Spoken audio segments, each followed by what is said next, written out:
Call this special meeting Tuesday, April 5th, 2022 to order.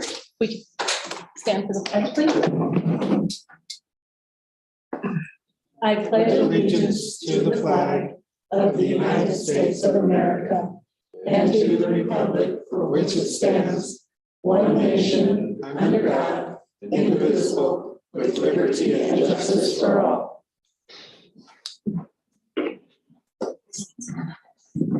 Right. Do I hear a motion to move into executive session for superintendent candidates finalists? I make a motion that we move into executive session pursuant to CRS 24-64024G. The board will discuss documents made confidential by Colorado Open Records Act. The particular matter for discussion to the content of resumes, letter of intent, and supporting documents for the superintendent candidates who are not yet finalists as defined by Colorado Revised Statute 24-7204-3AX19. 11. I would like to invite the board, Mr. Burris, Mrs. Eldridge, and Mr. Miller. And Cynthia. I did say Oh, that. okay, sorry. That's Mrs. Eldridge. Okay. I'm too far away. Second. I'll second. Motion by Sherry Wright, seconded by Cody Wells. Right, we will. All in favor? Oh, for the quiz. Deborah. Frazier, Aye. Paul, Aye. Hart, Aye. Noyes, Hi. Rice, Aye. Wells, Aye. Wright. Aye. Thank you. I'm going to get to be on this. I was trying to watch stuff. I have.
Oh, yeah. Here. Good self-control. Is that where it's at? Sure, let's hold off until we have our recorder ready. Oh, yeah, no, you're fine. I made it. We were worried about you because you left your glasses. Oh, those are my faraway glasses. These are my close glasses.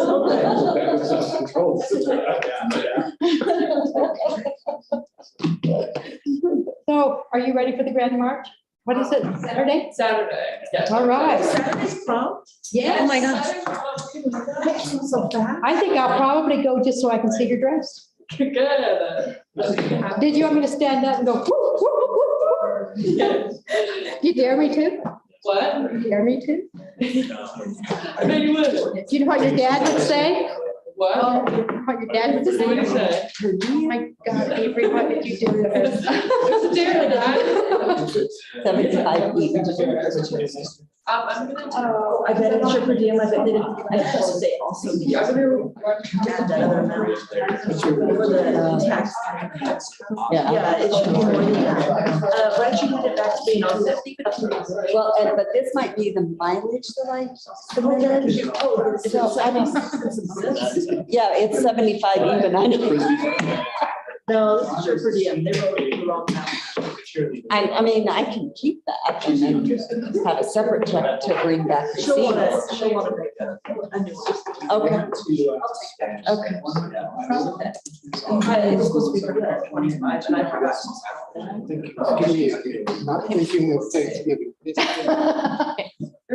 I'm thinking of Easter. Stop. Just think of that, all the ham. Might even have.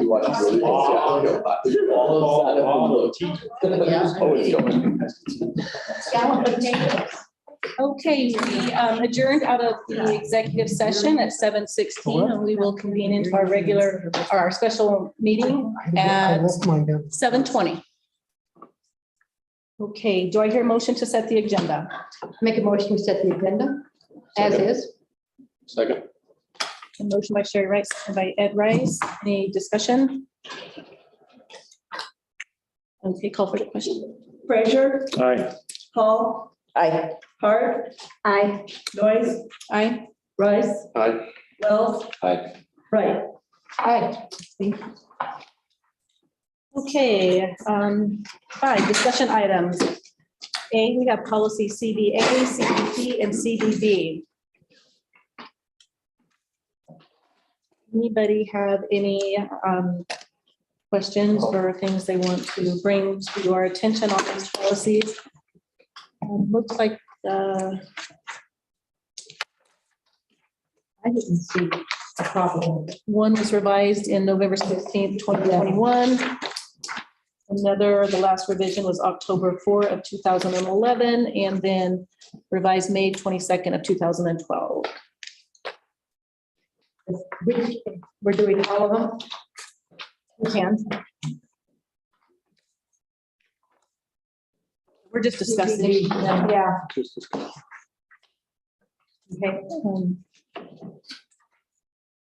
Everything as far as the responsibilities of superintendent stuff on this policy is pretty straightforward, I think. I I agree. think there's a whole lot to.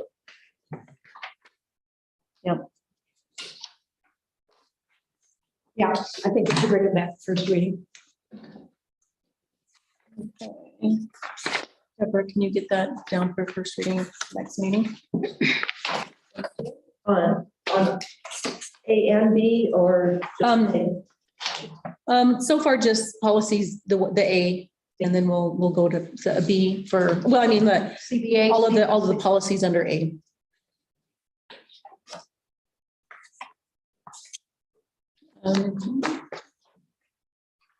Mr. Burris, did you have any?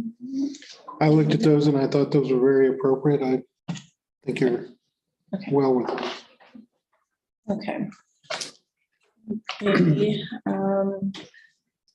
B, policies KHC, KHC-R, JICEA, JICEA, and sample XXXX.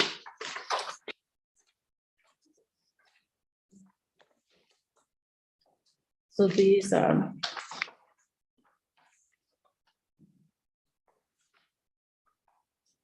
Okay.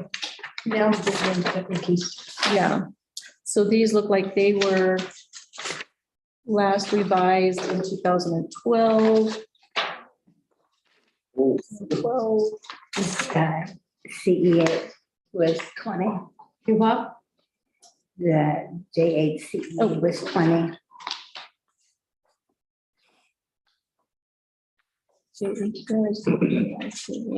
JICEA?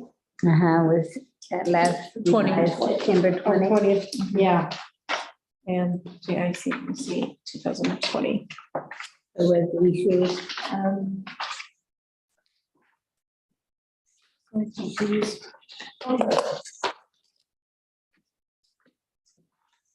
So we have time to read these over and look these over for, I didn't see a problem with cakes.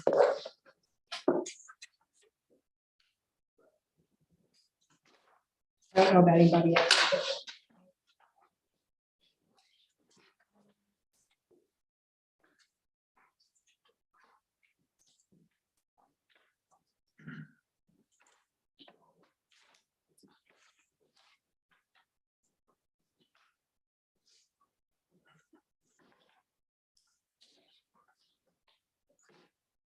I think the main reason that we're looking at all of these right now is so we can give our school leaders, Give them guidance. give them guidance and they all have the same guidelines that we expect and that the community expects to be in our classrooms. Whether it's posted on a wall, on a desk,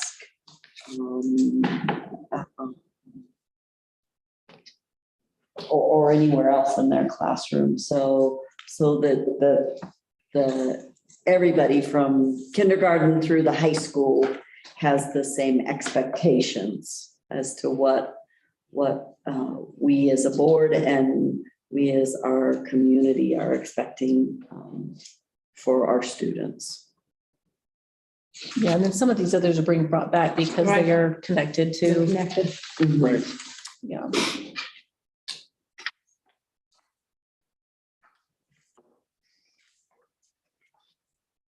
And may I add that today I contacted CASB about policies, and what I'd like to do is take these policies and let Christina look at them. She was very familiar with policies as they are in the state and what's accepted, what's on the legal policies right now.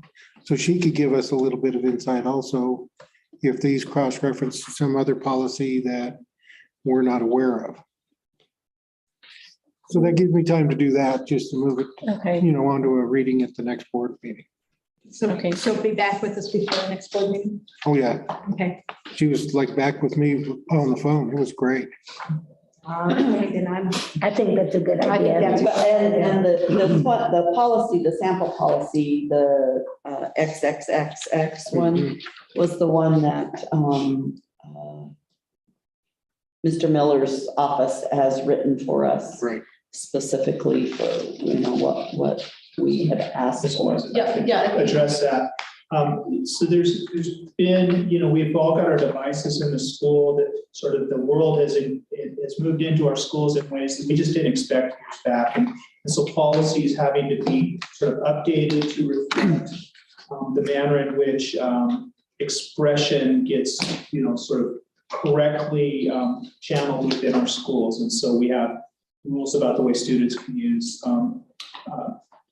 devices in the same way as very, very solid constitutional law that we can manage as long as we're consistent across ideological spectrums, viewpoints, worldviews, in terms of the sorts of presentations that an individual staff member might put up in their area so that they're self-facing, they're modest in size and and in message rather than being sort of prominent and so forth. But you need to be consistent. So that's why you need a policy for these sorts of things, because you can't just say, well, I'm offended by that, so we're going to try to take it down. We need to make sure that we have policy to explain the rules.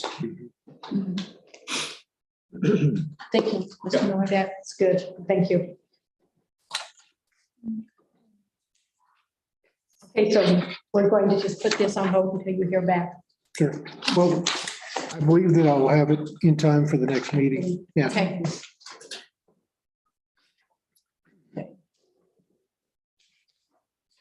All right, very exciting.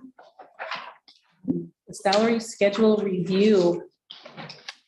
Those are in a different, those are behind your board packets. Yes. I found it. Well, that'll get by.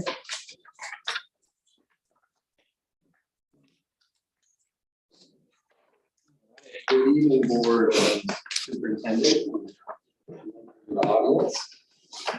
Tonight, we're going to discuss essentially some draft salary schedules that I want to provide to you for consideration to put into the budget for next year. Before we start, there's some points that I want to make so that we're all on the same page before we start looking at the salary schedules. First, the intent is that not a single person goes backwards. So if we get through this and then we, for some reason, find that someone slipped through the cracks in there, they went backwards in some case, we're going to correct that to make sure that doesn't happen. From what I can tell, everyone's going to see a significant increase going forward, but just wanted to make sure that's out there. Two, the coaches and the stipends are not part of the conversation tonight. It's a further discussion that we found that we need to trim up a little bit. So I just want you to be aware that those won't be discussed tonight, but when I provide the salary schedule as a whole, that will be provided in that discussion. In the near future, I'm gonna present to Mr. Burris and then to the board a policy regarding classroom sizes, and that's open to discussion what we want that to look like, but we need to set some precedents on what we think as a district is appropriate class sizes, because that ultimately will affect if these salary schedules are going to be maintainable or not in the future. When we're looking at the teacher salary schedules, keep in mind that the idea was to make it competitive regionally when looking at the following districts: Archuleta County, Montrose County, Durango, Bayfield, Delta, Ignacio, Dolores, Mancos, Silverton, and Duck Creek. Those are the districts I looked at to see where can we fall in line and make ourselves more comparable in the middle. As right now, out of all those districts I named, the only district that pays less than us is Duck Creek as a starting salary for a teacher at this point in time. The support, everyone else, the other salary schedules, I referenced Durango School District and Central Consolidated because essentially that's our region to compete for those jobs. So the salaries you see there are a reflection of us trying to compete with those two schools. Obviously, they have different positions that outweigh what we can pay, but that's where I wanted to make the jump and try to be competitive. And also keep in mind I'm open to suggestions, but sometimes those suggestions to change one thing is a ripple effect to have to change a lot of things. So we'll discuss them as they come up, but just keep that in mind. Some of them are harder to do than others. So with that, I believe you were provided two different sets of paperwork. One is our current salary schedule this year, and then the next one is the draft of what we're proposing for next year. The first salary schedule we are looking at is the teacher salary schedule. And what we've done is increase the base by $4,443. So currently, starting teachers $31,557, and we're proposing to make that a start of $36,000. From there, we have an opportunity to fix a lot of inefficiencies or just things that maybe have been done however they were done in the past. And so what I've done in between steps on all these increments is the exact same amount. So there's not a step that may be 500 versus 600 versus 700. Every step in between every one of these is 600.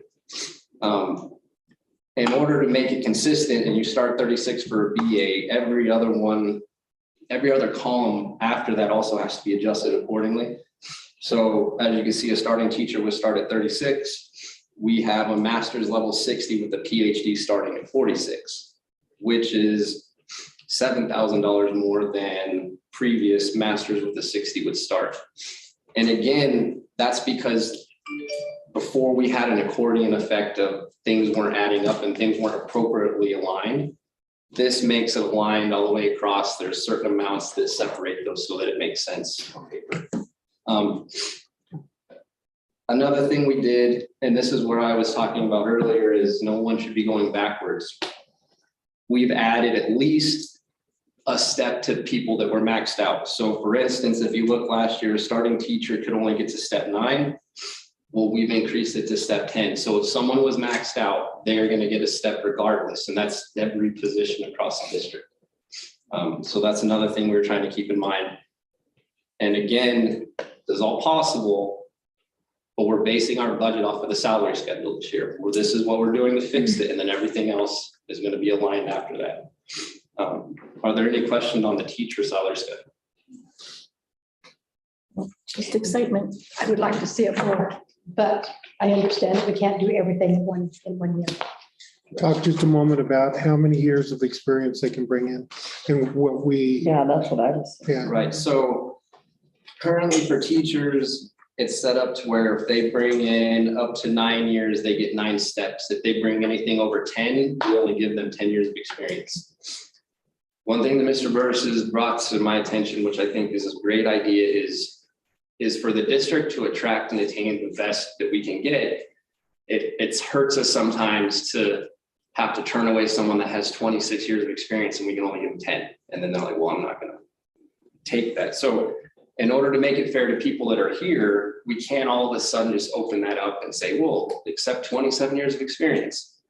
So what we can do is year by year, make an increment. So last year we accepted 10, this year we'll accept 11, and next year we can do 12. And that gives us a way to increase that to our benefit, but it also doesn't create a confusion or anything between people that might have gotten hired last year and maybe had 16 years and only got 10.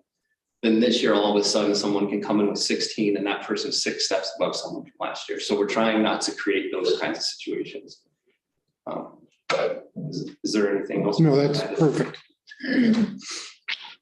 Well, and going forward, though, we would add 1 year each year. That way we'd never get ahead of ourselves with hiring somebody that gets paid more than somebody already in the district.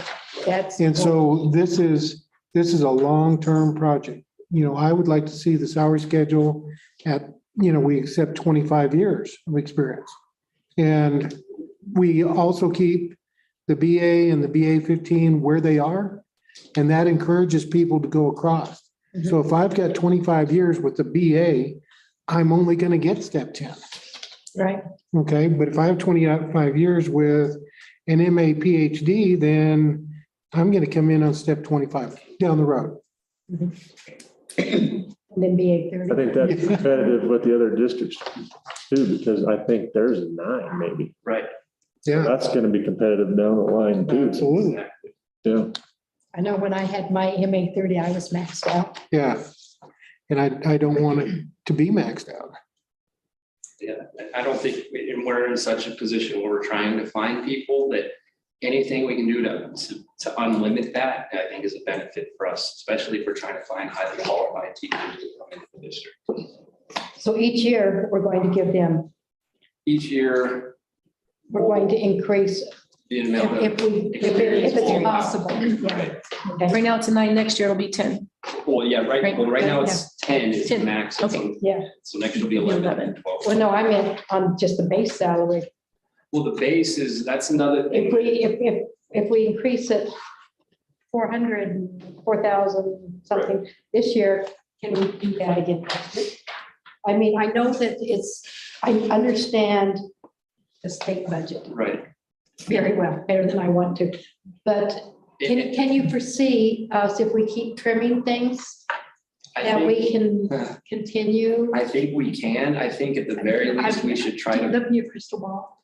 Well, this is what I would say is, at the very least, we should build in some kind of percentage every year to account for some kind of inflation or something, or so that in 10 years, we're not having this conversation again of why didn't we change in Thank 10 you. years? That's what I wanted to hear. But as far as making like, so let's say we're at 36 this year and we want to make a jump to 38, I definitely cannot tell you that for certain. And maybe that would only be teachers next year. We wouldn't touch anybody else or something. I'm to that effect. advocating for 40. Right, so something to that effect as the year goes on and some of the other projects of the district are discussed and we see what we want to do, I can definitely provide that information. But I would say that we should require and make it mandatory to build something in every year so that we're not looking back again and saying, how come they haven't moved in so many years? Right, And- no more freezes. Right. And I would caution the board, and Kyle and I have already had this discussion, do not do a percentage across the board. No, That, changes it. that messes, that accordions your salary schedule and messes it up. If you want to do $300 on the base or $200 on the base, do it that way and have it distributed all the way through. It keeps the gaps in your, not gaps, The steps equal. the steps equal. Yeah. And you want to do that. Right. Any more questions about the teachers? We're gonna move on to the transportation. So. Transportation, salary schedules, technicians, technically they're mechanics, so I just changed the name to mechanics. Again, what I did is I looked regionally and see where we're at, and you can see here 31.5 is where they're starting as mechanics. So in the same token, because it was pretty much in the same ballpark, I put them at 36 to start as well. And even regionally, us business managers are talking right now, trying to figure out what people are paying and all those things. And I can tell you, even with this raise for mechanics, it puts us regionally competitive, but it's definitely not the top. So it's, again, somewhere to move, but it is a change. Then we get to bus drivers. The change in hourly for bus drivers would be $3.37 to the base. So right now they can start out at $13.63, and we're proposing that we start them at $17. And another thing to notice here is that there's only 30 cents between steps on a bus driver in our current salary schedule, and in our new salary schedule would be 55 cents. So essentially, step 15 on our current salary schedule would put you at 17.83. Step 15 at the new would put you at 24.70. And keep in mind, these employees aren't working 40 hours a week. They're working 5 to 7 a day. So it's 24.70 is a high dollar amount, but they're not technically full-time employees. So I don't want that to look like it is. And that leads to the question, with us doing a 4-day week, is this going to help compensate? I mean, it will help, but is it going to, Right. I mean, it's not going to So destroy. I have a little bit of a example here to share with you. So right now, and another piece of this is because we're going to 4-day work calendars for everybody changes, and everybody is going to technically work less days next year. Right. So, and then let me back up one more on this. Currently, we pay transportation and food services in a way where they're student support, right? They work on days that students are actually here because they're either serving food or they're driving buses. So this current year, they work 168 days. And what we do for those employees as a district is we take that 168 days and we say, how many hours you work in a day over 168? And then we take that amount and we split it up by 12 pay periods. And what that allows them to do is not have to claim unemployment during the summer because they're getting paid still for work they did previously, but it's just spread out, which decreases their monthly pay because they're spreading out 9 months over 12 months. And it allows them to be eligible for benefits. So with those two things in mind, this hourly is very comparable. If you look at Durango and Central, they start out a little more, but it's hourly. You get paid for the hours you work, and then during the summer, you either find another job or you claim unemployment. So taking all the benefits that are there plus raising the hourly wage puts us very competitive in that sense because of the extra complete benefit package. There's not a lot of hourly employees that get that benefit, right? So I just wanted to keep in mind when we're looking at that hourly, it's not exactly what it is in Central Durango, but they're not paying their employees over 12 months and allowing them to have benefits and those things. So So they will have benefits. yeah, Yeah. this keeps them in the same way that they were being told to pay over 12 months. So my example here is, if I have a bus driver on step 10 right now, he makes $16.33. And let's say he has a route at 5.5 hours a day, in 168 days, his annual would be $15,088. Now, if I take this year's salary schedule and put him on a step 10, it's $21.95, 5.5 hours, and they work 148 days, which is 20 days less. Their annual contract is now $17,867. So essentially, almost it's $2,800 extra they're going to make working 20 less days. And that's the same amount of hours. Now, let's say that their hours went down. Let's say it's not 5.5 anymore, it's 5. That would put them at $16,243, which is $1,200 more than they're making now, working a half an hour less a day. So when I say no one's going to go backwards, I'm saying comparing apples to apples. Now, obviously, if someone works less, they're not going to make more than they did last year. But on a scale from 1 to 1, there's been a significant increase in pay of what the hourly rate is and what their routes be. So if they, I'm sorry, if they drive like an activity bus, Mhm. they get paid the salary that they're being paid as a bus driver, or do they, is that a different rate? Their rate is their hourly rate. So if It's- someone My rate. is at step 10, now let's say step 8, $20.85, and they're taking the football team to Goza. Right. Do they get paid the $20.85? I believe so. I believe it's whatever their hourly rate is, what they would get paid on. Well, there's different things, and I think Jack could I'm answer gonna say, that. I don't know if that's 100% correct. Because they get sitting time and driving time. My understanding on that is they get paid their hourly rate for drive time. They get paid per diem for wait time for games. Okay, That And makes then they sense. get paid the hourly rate again for the drive back home. okay, And Thank you. per diem is paid different on, you may go to Durango and sit there for 2 hours, that per diem rate is different. If you go to Gosa and it's a basketball tournament for all day long, right there, 14 hours. okay, That's a different rate of per diem. okay. Thank you for clarifying.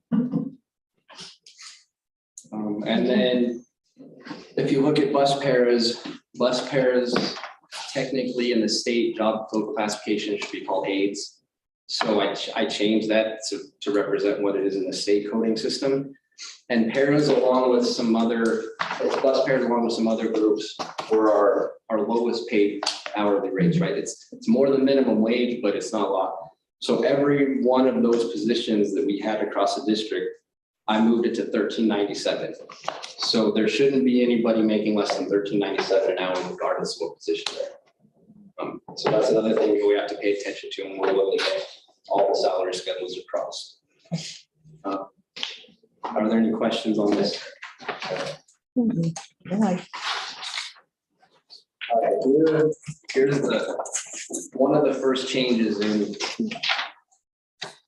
There's I would say mixed feelings, but not any negative feelings. It's just different, right? So we're looking at salary schedules and we come across principal administrators and they're on a step system like teachers. And a lot of districts don't treat those individual positions as on such a huge step scale. So what I did is, again, I kind of blended what Durango and Central did and said, okay, instead of steps, let's base it on how many years of experience you have in that job. So instead of going from 0 to 20 in steps, we have 0 to 1, 2 to 4, 5 to 7 years of experience, all the way to 20 and then 20 plus. Every one of these positions, again, is moved up and there's a larger amount between the steps. So for example, if I'm a middle school principal and I'm at step 4 right now, I'd be at 73,107. But if I go to if I have 4 years of experience as a middle school principal on the new, I'm at 75,833. And I'm gonna be there for a year and then go to the next one and be there for a couple of years, but it's more than I would have made at any step previous in our current salary schedule. Again, this is my intent here, and this is across, and this is important. When I'm building these salary schedules, I'm paying attention to positions and disassociating the people in those positions, because we're trying to build this so that if anybody walks away from their position, the board and the district have an opportunity to refill that position with someone qualified. So raising these up still it makes us competitive, but it's definitely not as high as some of our partners or people that are around us. But that's the intent, is trying to make sure that we can actually get, I don't want to say qualified people, because we have very qualified people here, but money is an issue and things are getting more expensive. Sometimes we can't find anybody, Right. qualified or unqualified. Exactly. And even these increases are going to make us, we're going to be in the running, but we're still lower than a lot of the state in some of these places. So is there anything you wanted to add first? That's good. Is there any questions on this? No, I mean, I like it's just, I like the way it simplifies that. Yeah, much easier. All right, next we have nurses. And for the nurses, from VA over or flex teachers, it's the same as what teachers are paid. A lot of districts, they just throw their nurses into their teacher salary schedule. I kept it separate because we had them separate. So again, it just follows a teacher. So right now, VA would start at 35,970. I just increased it to 36 because, again, my intent is to make us regionally competitive. I'm not trying to give everybody the same rates. And I hope that makes sense. One thing we did do, though, again, is we increased the steps. So if someone was maxed out, they have an opportunity to grow into those positions. Because I know, like, LPNs and RNs, sometimes they want to advance, but sometimes they like being where they're at. And so give them an opportunity as well to grow in the salary schedule. Any questions on the nurses?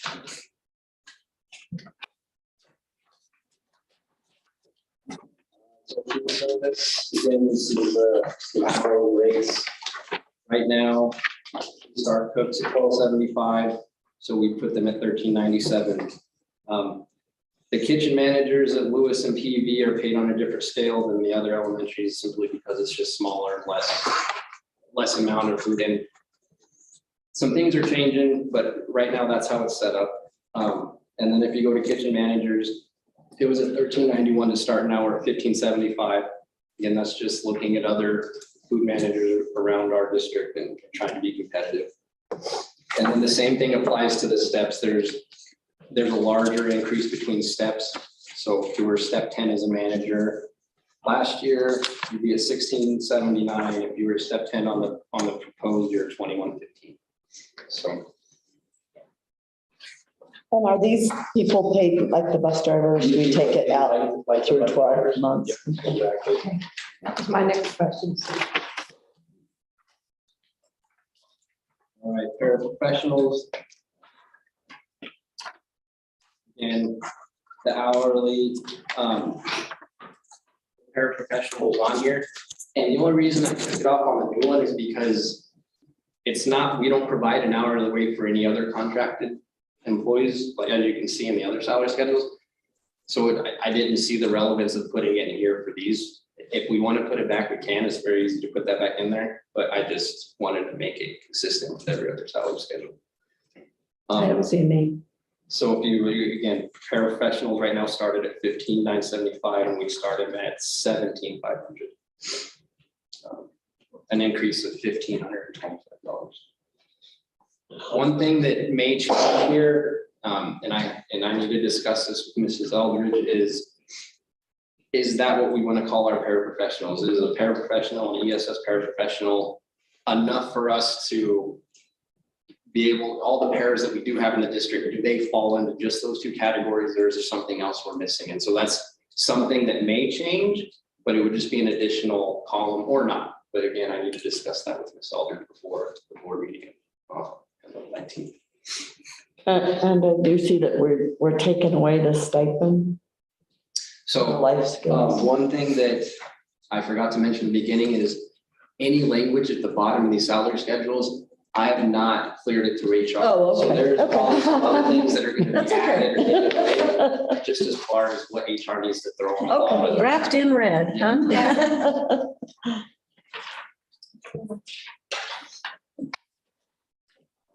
Custodial maintenance. We have to put something together on this. Yeah, no, we have. Oh, yeah. It's just, they're. I understand. Come up. Pop up and deal with it right then. Custodians currently start at 26,621, proposing to move that to 29,150, so $4,500 increase to the base. And then again, with the steps, there's a bigger increase in the steps. Maintenance, you can see on the last salary schedule, we had a grade 3. And essentially it's not being used. Every one of our maintenance workers falls into a grade 1, 2, or they're a plumber, electrician. So we just got rid of the 3 grades, and we just have grade 1 and grade 2, and both of those see an increase in what they're starting. And what's the difference in the grades? Why? So grade 1 is essentially you don't have any certifications or experience in like your trade, but you're a maintenance worker.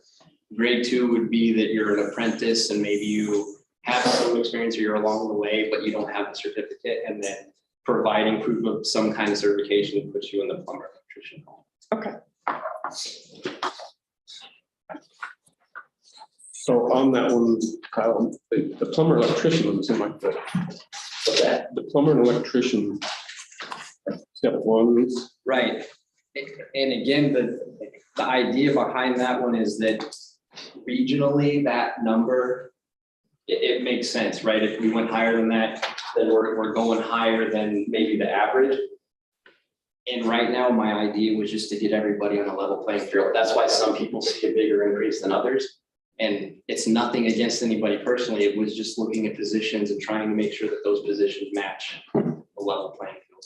One thing that is different though is the difference in the increase in steps. It's an $800 increase in steps. I was just gonna say here that. Versus, I think it's like a $600 increase, $625 or something. So So are these 12-month employees? these are. And that's what we're paying? That's what we were paying them. So even that, I mean. Yeah. Thank goodness we're going up. Yeah. It's This tough. is embarrassing. It's tough. Oh, I've got to say, I'm just so excited though. I knew we could do it somehow. I knew you could do that. Yeah, I really don't. At this point, we just have to move on. Right. And you just have to fight. Oh, we have, you know, and we've talked about it a long time and how's it. Yeah. We're getting some The next page is our hardware, software technicians, pretty much technology department. I talked to Mark and there was nobody being in the other 2 columns, that comp 1 and comp 2, they were supposed to be removed a couple of years ago when I talked to them. So and they're just there, but nobody's using them. So we got rid of those 2. One of the ideas though, that's not on here was if they do have a certain certification in IT, that we give them some kind of compensation for each one of those certifications up to like 5 or something to that effect. So that if they do come in with like a comp TI or anything like that, it's reflected as something else additional. That would be part of the stipend list that I was discussing earlier we didn't bring, but that's kind of what we're looking at there. So this one was a little tricky because I just have one question on it. So the difference, you know, the 37.5 hours versus the 40, why is so that? we have certain individuals that work 7.5 hour days, which is 37.5 a week. And then we have other individuals that work 8 hours. And it's something that just needs to be there. Do you guys for know how it's? that we can discuss. And they too are 12-month employees. Yes. Okay. So moving on the administrative assistant schedule. So the salary schedule has been kind of used, it looks like, as just somewhere to throw someone that we don't know where they fall. So in the past, we've had these different ranges, and we try to hire people and throw them into one of these. It's the best or most competitive. So what we're doing is trying to clean that up and actually fit people to those salaries. So if you look at the new one, I have secretaries broken off, and they would fall, if you match the range to what this looks like over here, it's the same column. So the same positions fall in the same column. I'm just naming the column of who actually is in there. So elementary school secretary versus an elementary school secretary finance. The idea is that each school has a secretary that actually enters purchase orders and keeps track of the budget. And that job's a little bit different than the other secretary that's in that room. It's a little bit more, there's a little bit more responsibility in that because you're having to make sure, especially at the secondary level. It's a huge difference at the secondary level because you've got sports and activities. So the idea was that secretaries, registers would fall in one, and then whoever their main, you call it a head secretary if you wanted to. We called it our financial secretary central, would receive something different compensated wise because it is a different job. So as you see here, I got school, elementary, and then the finance, and secondary school, secondary finance. Then we have this administrative assistant column. There's two people that really fall into that, and they both work at administration. So that would allow the district, if they ever wanted to hire another assistant or something, that capacity to a director or whatever, we at least have a column to throw them in. And then the last column is a specialist and the executive assistant to the board, which are 12-month jobs, but they're a little bit more high level than what an assistant or an administrative assistant would do. So it's like your HR specialist and your finance accounting specialist, your payroll person would fall under this category. And again, the idea is that if something were to happen to one of those positions, we're in a spot where we can try to retain and hire someone to fit back in. Because currently, it starts at 33 for those people, and those people have to have a bachelor's just like most people, or they should. And maybe they don't now, but they've been in the position long enough to where they've learned it and they're better off being there. But in the future, when you're trying to hire someone, for instance, that does your payroll for your district, you'd almost want to make sure they have like an AA or something, right? Because it's a lot of responsibility you're giving one person. So this allows us to be in a spot where we can at least try to attract and retain some of those people. Right, exactly. Right. Yep. All right. Here, again, this salary schedule was just kind of manipulated to try to attract and retain and hire people. So it used to be called the classified department heads, and we had different directors on different columns, and then we had this human resource specialist. And so that specialist column was essentially what got moved to the salary schedule we were just on.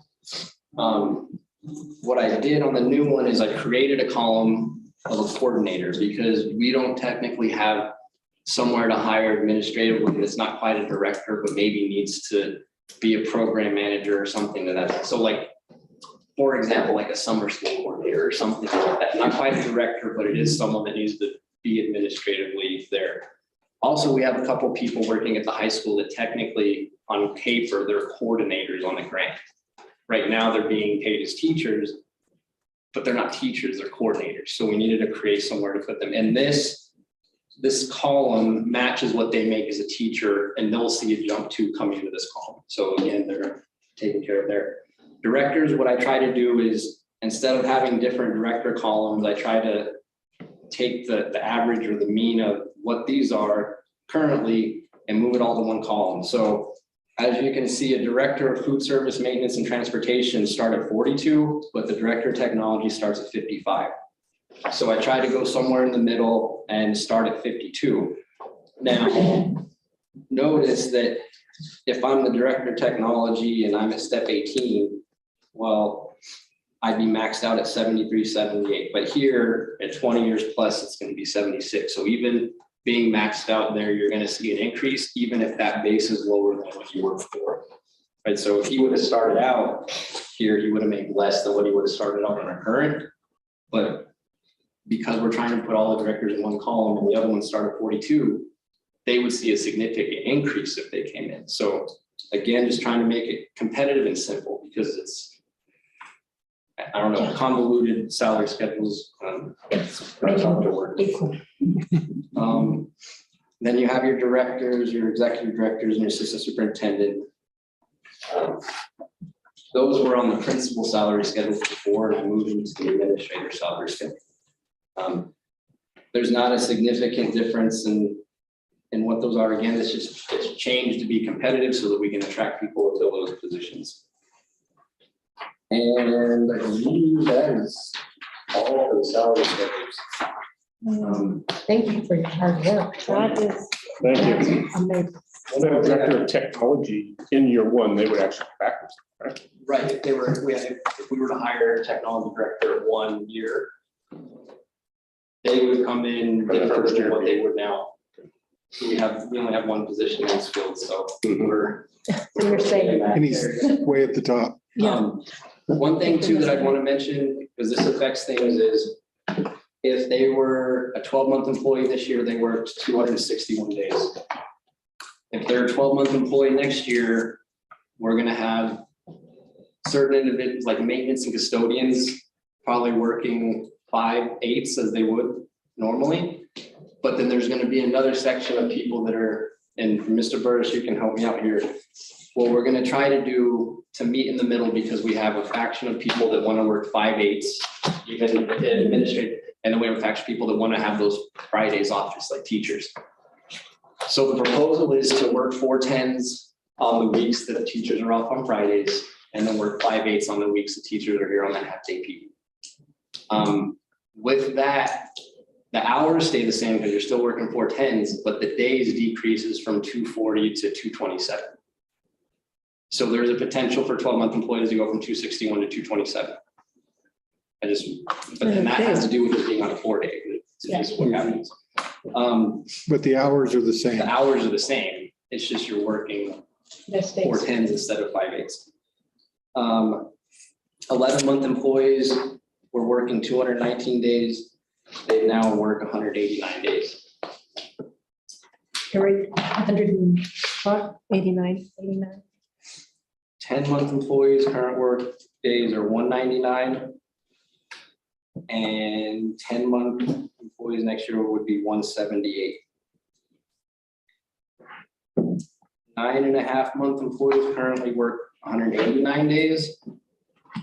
And next year they would work 163, the same as a teacher. And then your student support services such as food and transportation, they go from 168 to 148.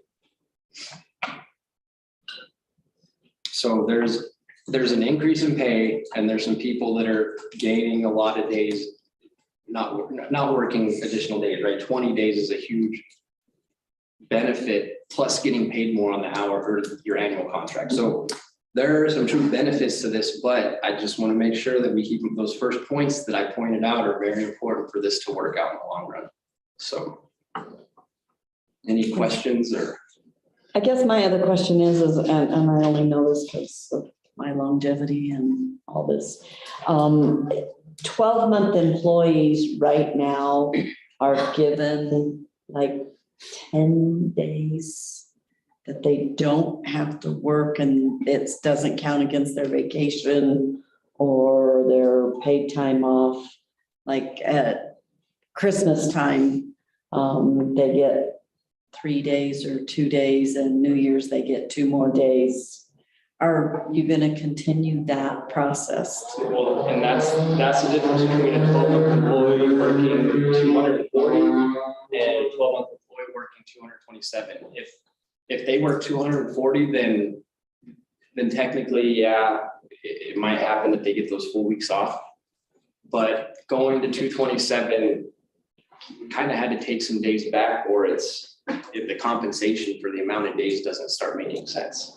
So, for example, we might have had Thanksgiving off the whole week before. Well, now we're going to have to come in for that Monday, Tuesday, probably. Christmas break was going to be 2 weeks. Well, now it's probably only going to be a week and a half. And again, that's making up for the compensation, because on paper and the percentages, if we start going too far down, Right. it looks really weird how much people are getting paid for that amount of days of work. So that is something that can be changed, but that was my mindset of looking at those numbers. And I know that I've had some 11-month employees ask those questions, and that was one reason that I really pushed for the 11-month employees to get an extra personal day or whatever that was, because really when we were on the 5-day schedule and you took that time, they had a custodian that was getting 2 weeks paid vacation and 10 extra days off that didn't count it to anything. So now they're really an 11-month employee. That's how they were looking at it. And so, you know, that's that something I can was, look at, because I definitely wasn't looking at it in that lens when I was looking at the salary schedule. So I'll find out. Okay. that information.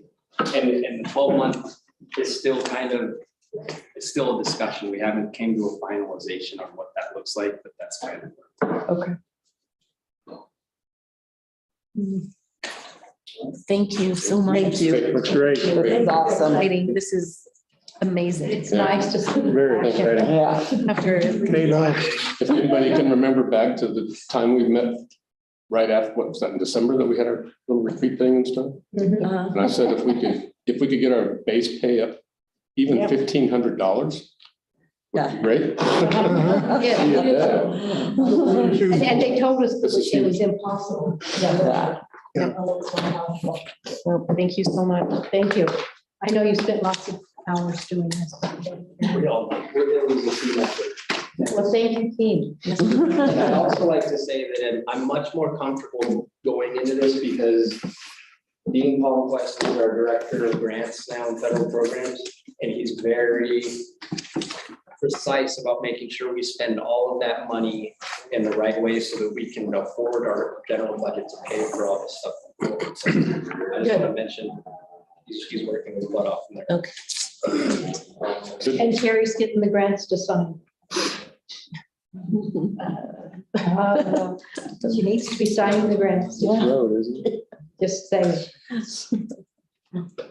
That's my number one gripe, that we do not want to have sustainability that we don't know about. Okay. Sherry needs to sign them. Well, we'll work on that. I'm sure you've heard that before. Anybody have any other questions? For Kyle? Mr. Bergman? Good job, Kyle. Okay, yes, thank you. Thank you, Kyle, very much. To the team. Okay, Cynthia, Jim, I know you guys have all worked on this really hard, and you know we value you know you. how important it is for Yes. us. Yes, very much valued. Okay, board and superintendent covenants. Good evening, board. We worked on these covenants at our retreat, and then I received input from each of you, and I just listed all of the comments that I received from each of you. So what I'd like to do is take a little bit of time and run through these comments and see if we can pare them down just a little bit and come up with an agreed upon list of comments. So like the governance philosophy, the job of the Board of Education is fundamentally developing the school district cooperation on behalf of all community residents, updating the vision, setting the long-term strategic targets. I think that was the first one we had talked about, and I think we all agreed that one was good. But then as we move on, you know, the college and career ready, that's what we want. I would like for it to say and or. Pardon me? And or. Okay. Just because the way it reads now, you're going to be both college ready and you're going to be career ready. You're right. Done. Okay.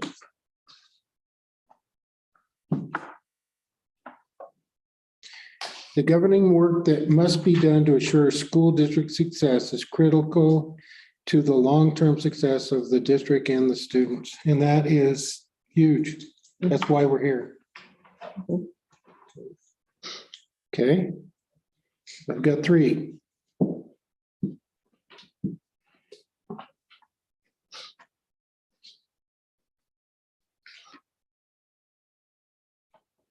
We strive to develop the method to, I should let you read all of these and then let's come back to them, okay? That'd be a good thing. Getting ahead of myself.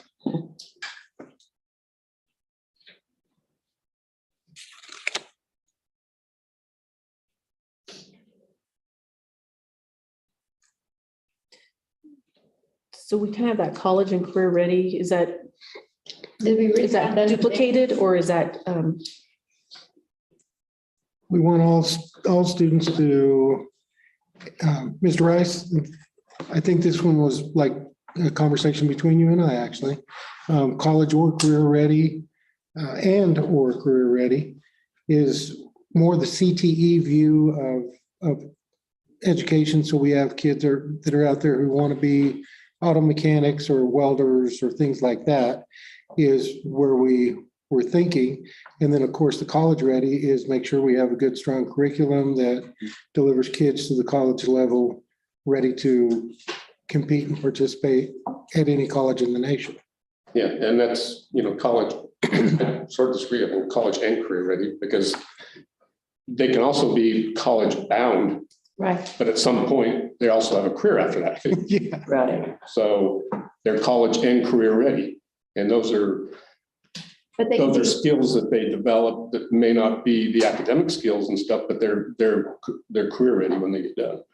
So I think that it needs to be and, not and or, but. Okay. Okay. I was just thinking that some kids will go into a welding class and that's their career. Mhm. And they're not college bound. The welding class is college bound. That's post-secondary. So you have to differentiate between the words college and post-secondary. Okay, So so post-secondary, yeah. And to me, so that's my. So syntax is getting in our way. So let's just leave it and. Okay. Because I'm not into the syntax argument here. Yeah. And I think that's a sort of a perception. A lot of people, when you use the word college, everybody thinks a 4-year. 4-year, And that's but it. there is a But 2-year. It might be a 6-month welding certificate or a 6, Right. go into electrical apprenticeship school or whatever it might be. Right. Yeah. That's So still. you're saying a certification Post-secondary. would be a college. So Okay. All right. I can read Lineman that. school, it's only a year. yeah, it's still post-secondary. They're Right. going to do something. Yeah. Yeah. So.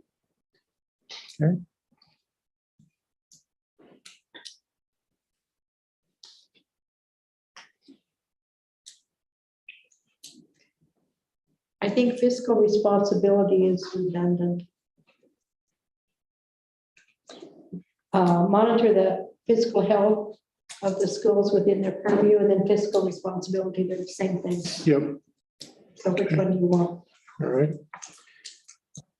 I think The first one. Okay. Which one are we getting? Fiscal responsibility. so there's two, and that's why I'm asking if these are kind of the same, but all students graduate college and career ready. We believe all students of Montezuma-Cortez School District R1 should develop into lifelong learners. But it's also up there where it says college and career ready. We strive to develop a method to instill that all students the drive to be lifelong learners. So that's redundant also. right. Which one of those do you want? Which, It says third up from the bottom, all students graduate college and career ready, or just say college and career ready? I think we need all students. Okay. Graduate college and career ready. Any other input? I feel like I should be also standing agree over with there. Sherry, that we need to get rid of, I lost it now. We strive to develop a method to instill in all students the drive to be lifelong learners, because we've already set it up above. Right? Well, I'm trying to see where we saw it there under college and career ready on both of them. in the following. well, what this is, Mr. Burris, right? Correct me if I'm wrong. I may have put all students college and career ready as one of this. And Stacy may have put in college and career ready, correct? Yes. Right. So, This is all your comment. yeah, so that's all we're doing is consolidating those Right. into one comment. Yes. Which one's best, yeah, Correct. so. Well, I think we should strive to develop a method to make sure that they're lifelong learners, because we might believe the students could be college and career ready, but unless they put that into action, unless we help them with that action a little bit, I don't. Okay, which one are you looking at? The one up above, right? I think it should be the last one down there. We believe all students should, Montezuma-Cortez School District, everyone should develop into lifelong learners. The one above, to me, when it says a method to instill in all students, that's sort of like Kind of indoctrination. appreciating it, like Yeah. how you measure somebody if they appreciate something. Mhm. Okay.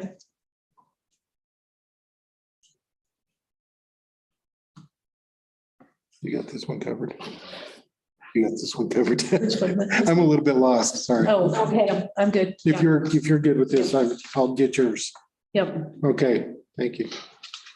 I think a clear separation between strategic and non-executive oversight and operational executive leadership needs to be under somewhere else. Under either the agreement with the superintendent or agreement with the board. Okay, So that one needs to, where do you think that one needs to go?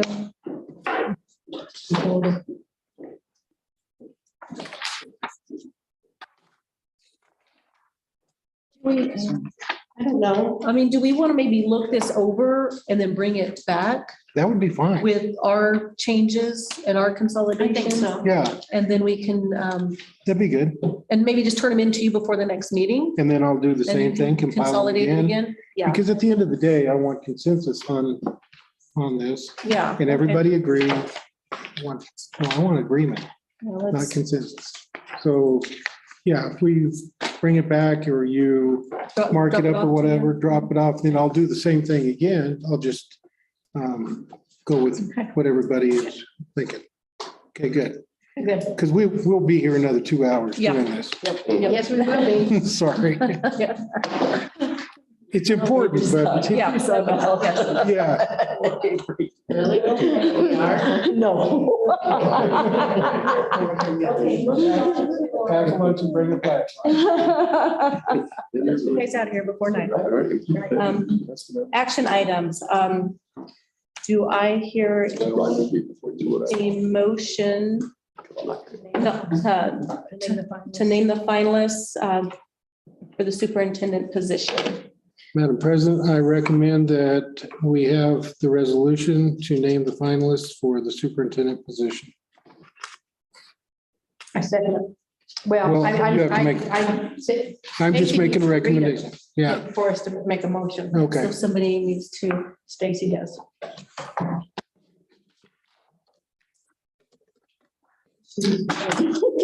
she needs to. I gotta get my close-up glasses. Board member may make a motion to propose a finalist or final lists based on the candidates that you've received. So So we do not need to read the resolution?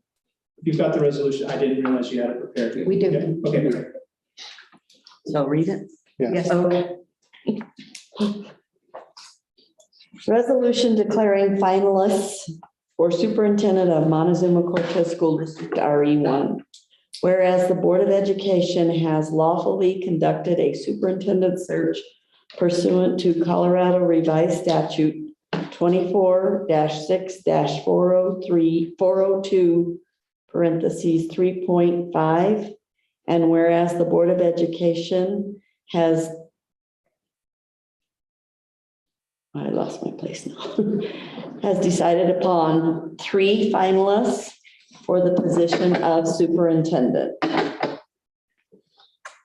Now, therefore, be it resolved. We need to make a recommendation on the 3 final. Right, we need to make a recommendation on the 3 finalists, right? Okay, So we need to make a motion before she reads it. right.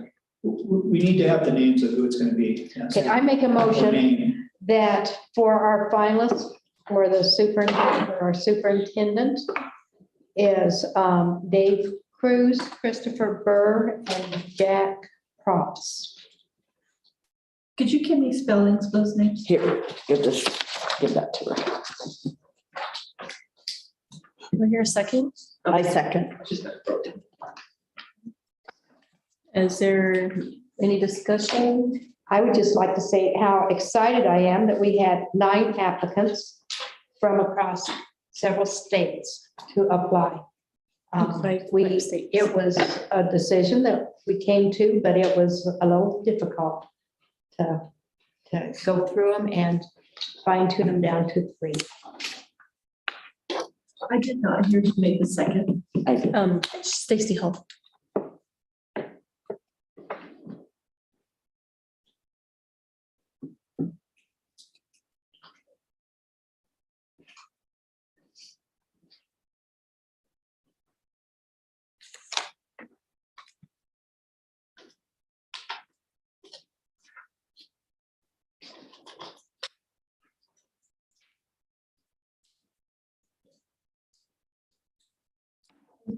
And so she'll finish reading.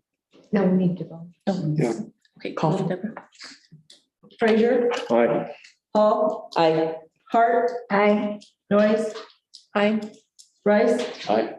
Wells, Aye. Wright. Aye. so now we get, You got it. You correct. We've read the resolution. Mhm. We have nominated the 3 candidates and we voted on it. So we're done, correct? You're good. Good. All right. So now we need to decide on when we're going to interview.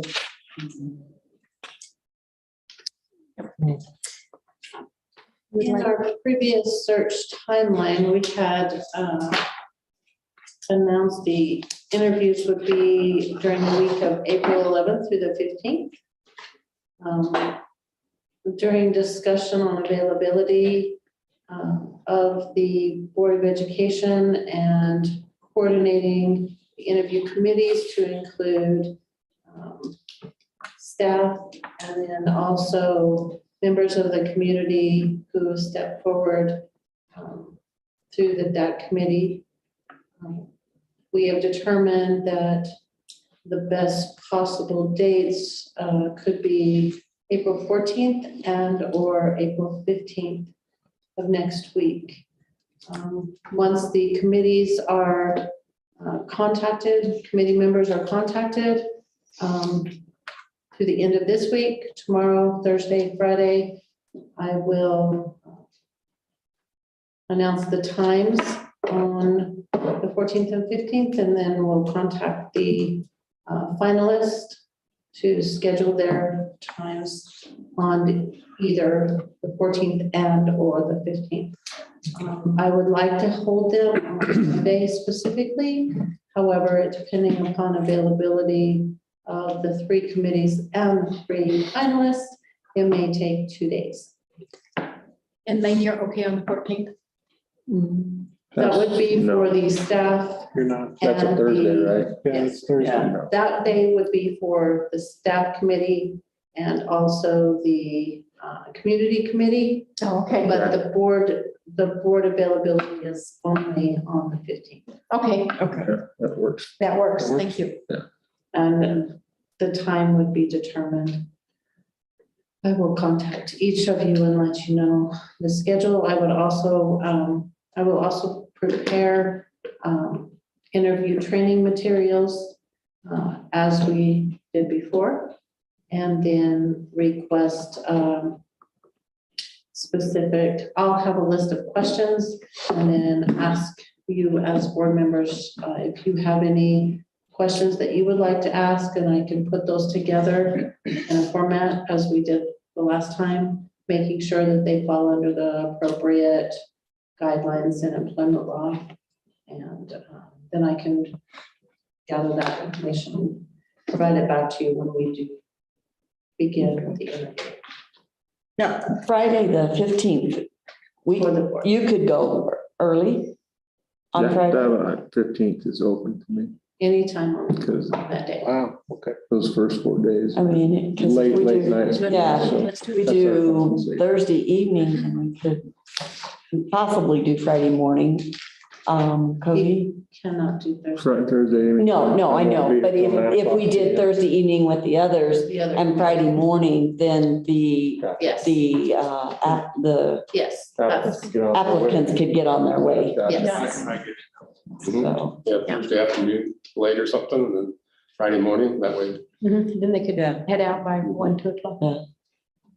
And then once the interviews are completed, I can finalize the reference checks.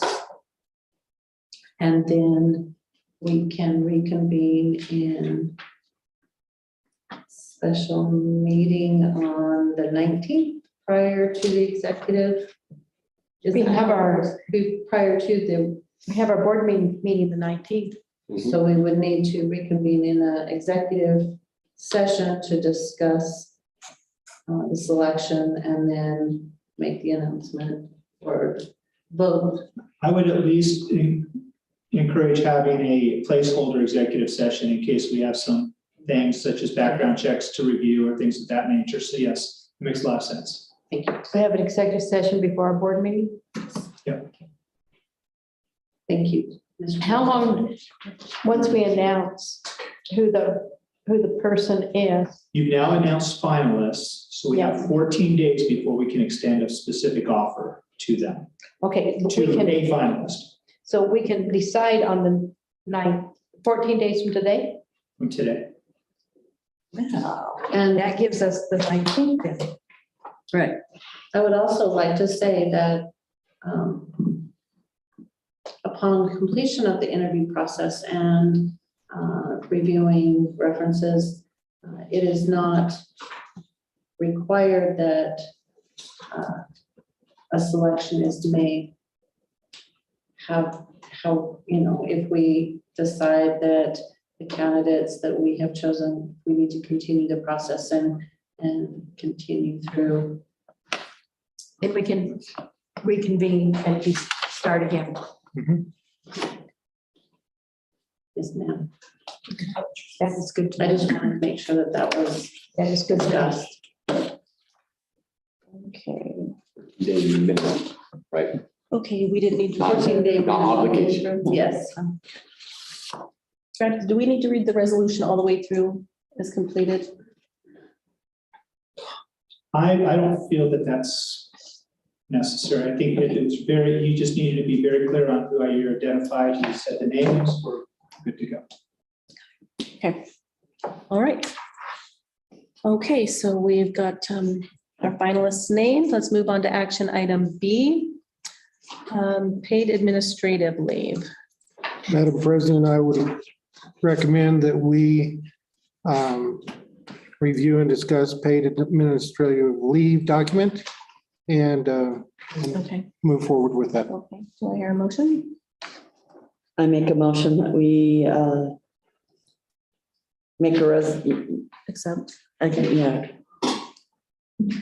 talk about the paid administrative leave Pass it. and pass it.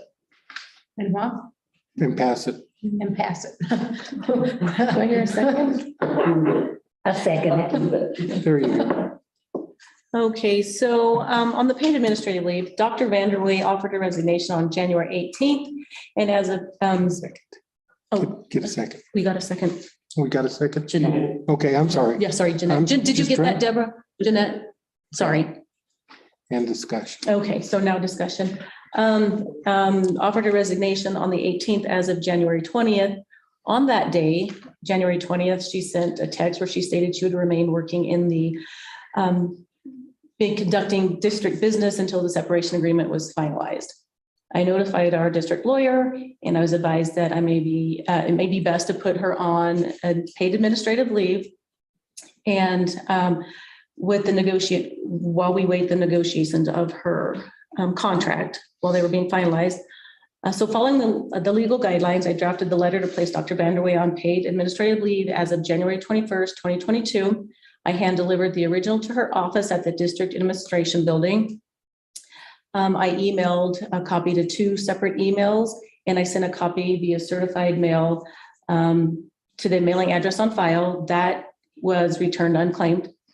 There was no interaction with the rest of the board up to this point, as I was understanding that I could execute this paid administrative leave as the president, I notified the board of the actions that took place that day and notified the district, the journal, and KSJD radio on January 24th of 2022. So legal counsel told you that to offer her or to give her, put on administrative leave because she was refusing to leave the district. Is that correct? Well, she didn't exactly say refusing, but she said that But she's going to continue. she's going to conduct continue business doing business in the district. after she gave her letter of resignation. As After she of stated she was going to resign. as of the date of the when she said she would resign. She said she was resigning. Yeah. So there's the you know, the timeline and the actions that led to the paid administrative leave.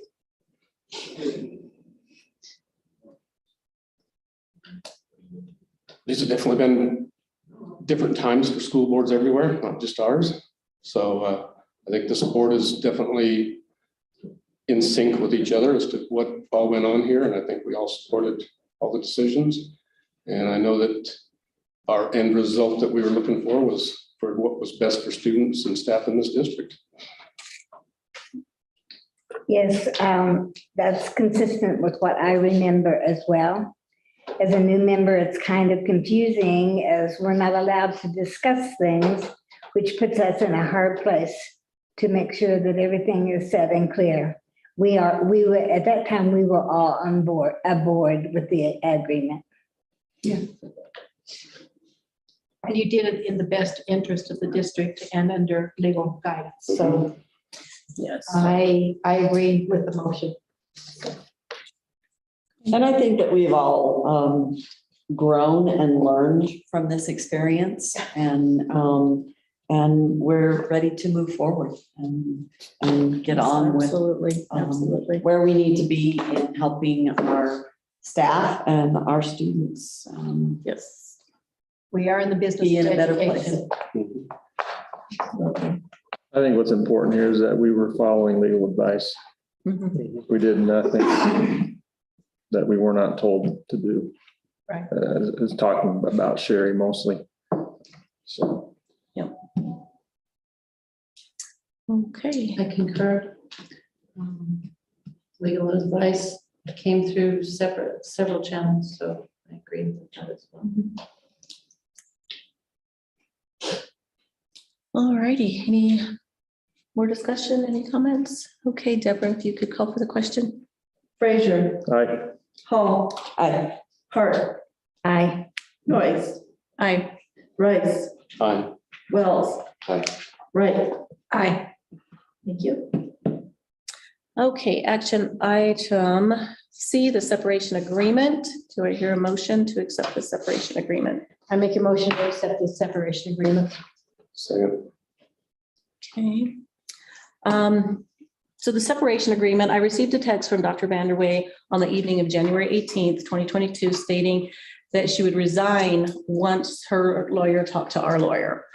And an agreement of mutual separation was received. The separation agreement was handled between both of the lawyers, with the district's lawyer communicating directly with me. There were communications back and forth with the district lawyer on the particulars of the agreement, with the finalized separation agreement being signed on January 27th, 2022, effective January 21st, 2022.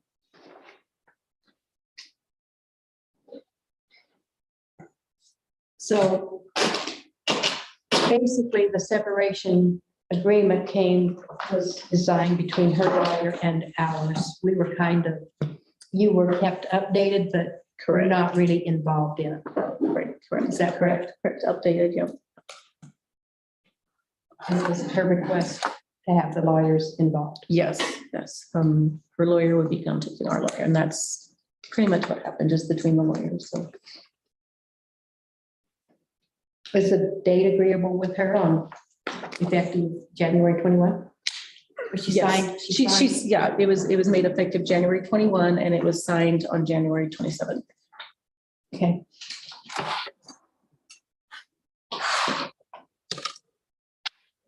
If there's no other discussion on that, Deborah, you can call for the question. Frazier, Aye. Hall, I, Hart, Aye. Noyes, Aye. Rice, Wells, Aye. Wright. Aye. Thank you. Okay, action item D, CASB policy review for $16,000. Madam President, I would like to table this. I today called CASB, and indeed, they do have a boilerplate set of policies that they will sell us, and then they will update it monthly and keep us legal as we go along. They didn't send me a estimate of cost though, but she said it would be less than the $16,000. And the good thing of this is if we have a XXX policy, we can send it to them and they will put it in our policy manual. It will, Right ahead. yes, and it will be housed at CASB. So when they do uploads of new policies, everybody that's with them gets the new policies. So they keep our policy manual cleaned up to date and accurate, and they will charge us a monthly fee. I'll tell you what that's going to be later, but at least we'd have two options on a way to go. She did tell me, that Christine did tell me today, that they are at least a year to a year and a half behind on policy Right. reviews because of where we are. And are we still on the list? We're still on the list. I didn't move that. Yeah, Okay. Because we have not voted on it yet. no, If I could, I will just add that I think that so my office sometimes is asked to do, policy reviews, and it can become costly.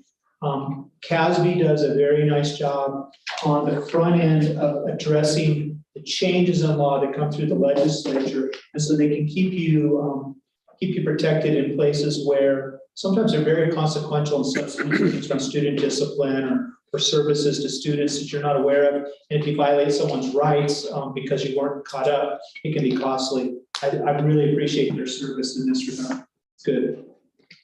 So in doing this, how does that change our format as far as having to read policies and stuff? Then it doesn't change the format at all. And like, we don't do that at meetings or? yeah, what we would have to do to adopt that policy is wholesale delete our policy by vote, and then wholesale put their policies in by vote. And then again, if we had a policy that, like, I listed the XXX policy, when we get a number on it and that, we would have to go through the same process of 3 readings to place it in there, but they will then place it in our policy manual and it will stay there.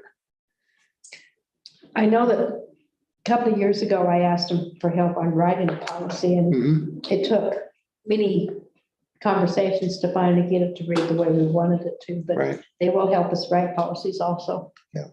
Well, Mr. Miller will help us write policies. We can write what we want and then send it to, and CASB's got a lawyer and they'll help, they'll review it. So I think it's, at least on the blush of it from my conversation today, it looks like the quickest way to go, the cleanest way to go, and the most keeping us update. We don't want to get here 5 or 10 years from now and be in the same boat. Getting the policies, Yeah. the boilerplate updated. Good. And that's sort of what I was giving up though, Mr. Burris, was if we do that, then would we just adopt those policies one time a year, say, or something? Instead of having to do all the readings through everything and stuff? No, we would wholesale adopt what they give us, but now let's say that there was a legislative change on student discipline and they had to put those in the policies. They will send us a paper copy. And they will also update our policy manual. In our paper copy, we have to go through the procedure of 3 readings to adopt it. Okay. But we know, they know what we are lacking and they keep us up to date with it. Yeah, they prompt you on it. That's Yeah. great. And then they give you choices. If there's choices, they'll give you the choices. And you can be unique, absolutely, in any respect. If you've got a unique cultural approach on something, but let's say you had a school uniform, you could do that, and within their system and just adjust. Right. So I'll have more information next time. I'll have the cost. And again, I think it's We For us probably to need do it, to, it's going to be approximately 16,000. to review, it's going to be To review. 16,000 in a year a year to a year and a A half. year and a half to get it done. Before we make either direction, let me get the prices. And Christine said she was sending it to me. She's good. So in order to table that, do we still need to have a vote? We still need to have a vote to I table. think the latest item of business on the table.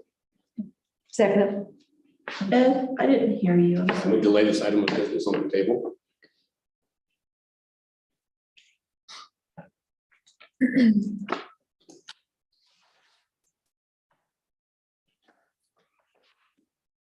And who was my second? me, Sherry. Sherry, Right. Thank you.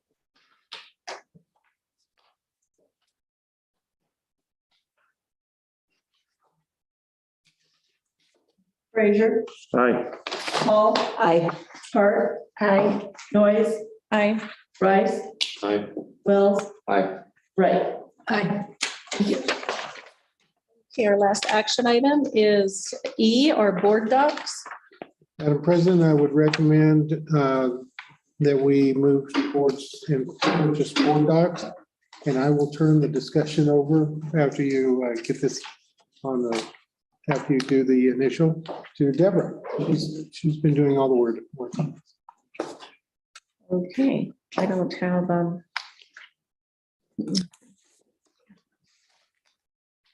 okay, so, you guys have done some digging and weighing your odds and back and forth and, do I hear a motion to accept the board docs? I move to accept the board docs. Who's that? I move to accept the board docs. I hear a second. I second. Okay. You have a couple of papers in your packet that kind of talks a little bit about it, but I don't know if, Mr. Burris, if you want to talk about that, or I'm gonna- Ms. Ramsey, if you want to. In fall, Kyle had set it up for me to sit through the training online with BoardDocs, and I observed Durango's and Montrose's websites. And it's a very professional approach to what we're trying to do. And I can see where it would solve some of the problems that we're having, like the community asking for transparency. There's an opportunity for the board reports that I send to you as a packet to be posted individually. Kyle would put his report, Jim would put his report, Cynthia would put her report, Mr. Burris. And if it needs to be confidential, it easily could be made confidential. And then the public can see those. They can be posted on their timeline and ready for you. I mean, if one of them gets something done early, you could be reading it, a week and a half before and not having to wait till last minute. Same for the community, that all that's there. The one thing that I felt was a downfall is with multiple of you being new and me being new, it looks like as if we actually vote electronically. So I want to get more information about that, because that might be difficult if not everybody has their iPads. So that's one thing I didn't really learn Yeah, enough. kind of technology is stupid too. So. How do you feel about that, Says she's- There is a bypass, I guess you could call it, where you can still enter it. You would have to keep track of it and then enter it. But it's like, you're right, the system's set up for each board member just to be able to disclose. I like that in one sense because like if we're having an election of officers, we have three people running for treasurer. Then you don't have to hand out that little bitty piece of paper. Yeah. But, and then wonder if the count was correct. I believe that would be a big support on the meeting notes. I know personally, I haven't done this long, but one thing I ran into is finding a politically correct way to say something that might have been a group discussion that needs to be summarized. And I think it would help in that, which just is Does it record better. for us? I don't want to put words in anyone's mouth ever. Does it record for us? I think it does. So I think, I'm not 100% sure, but I think it does. that would take one step out if it records for us. I think it's nice to put your agenda in Robert's rules forms automatically, so it sets your agenda according to the way Yeah. it should be without And having. you'll to do guess how to the put it in. statutes. What was the other one we talked about? Yeah, that's what. That was similar to board. Board book, Board I think book, was the yeah. one that was brought up at the retreat, and I didn't actually go seek it out just because I had the information on this. I've been in the training. I knew a couple different directors had familiarity with it from different districts. So I just went with this one. I can still seek that other information out. I think they run parallel. It's 11,000 a year. It's 11,000, but we get $1,000 discount if we sign soon, which has been offered a couple times now. So I think that's the going rate. There's a- Stretched them out to the 20th, so we could actually go past the next board. And will meeting. they give us board training? Very good at doing the training. It's more of an issue of trying to get all the board members in one spot or do multiple trainings, but their customer support was excellent. They will make sure Ms. Ramsey knows everything she needs to do, and if you don't get it the first time, they'll come back and they'll help you out.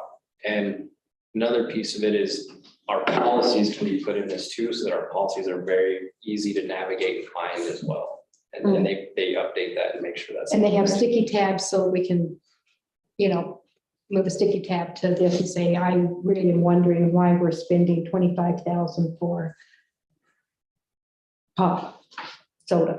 I could do a sticky tab on the. Like if you wanted to make a note in the Uh-huh. system. Yes. Yeah, not a sticky tab, but. A highlight. They look A like highlight. it. I could highlight it and make a note on it. Right. I can do that. You've used it before, Kyle? Yeah, Is it worth the 11,000? yeah.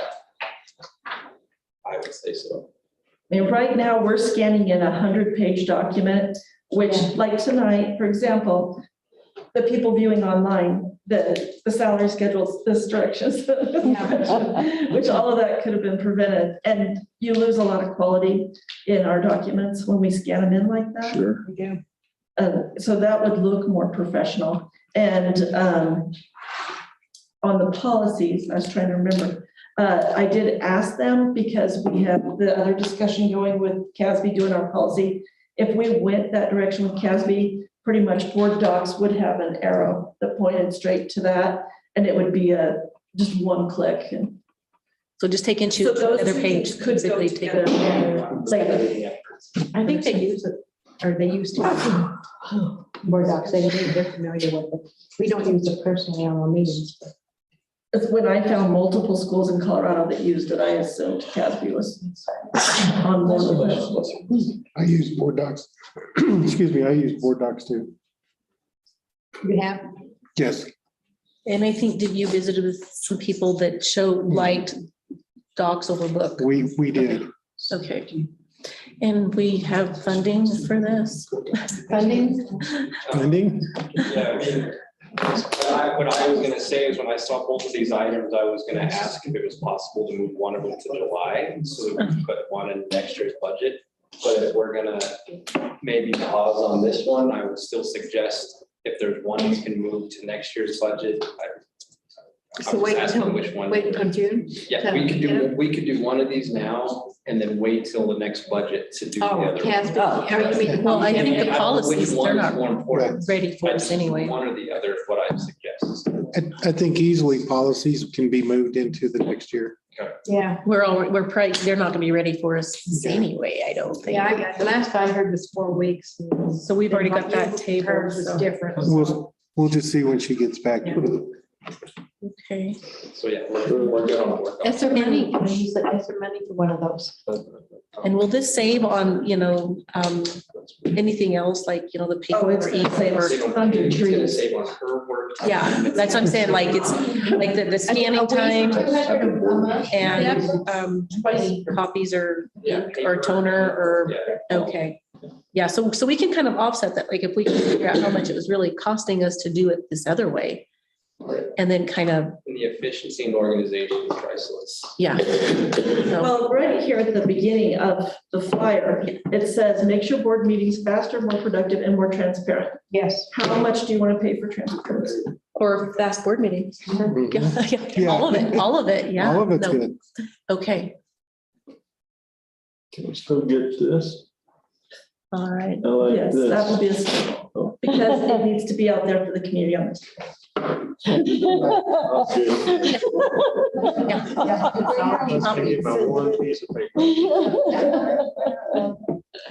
I wouldn't even need to give me hard copies if I could. Okay. It's right on the box. Yeah, it's long. There will be a learning curve. And the training comes with it, correct? It's not an additional, okay. Also reviews. BoardDocs Really not Pro, hard. right? Is that the one we're doing? Yeah. the Pro. Do it once. We're doing BoardDocs Pro. Mhm, That's the one that's got the price on it and the X in the box. mhm. And then just the, I don't think we need the second one, because I think the Pro Plus, if I understand right, is built more to have like side meetings. Kind of like where Google has, like, you can get so many people and, not Google. No, we don't want to do anything that's gonna upset the cart. Yeah, I think that's just for if you do multiple committees and side groups. Oh, And I don't think we need the plus. Maybe someday. and this remote implementation, is that what they're waiving? The first? Yes. Yes, okay, okay.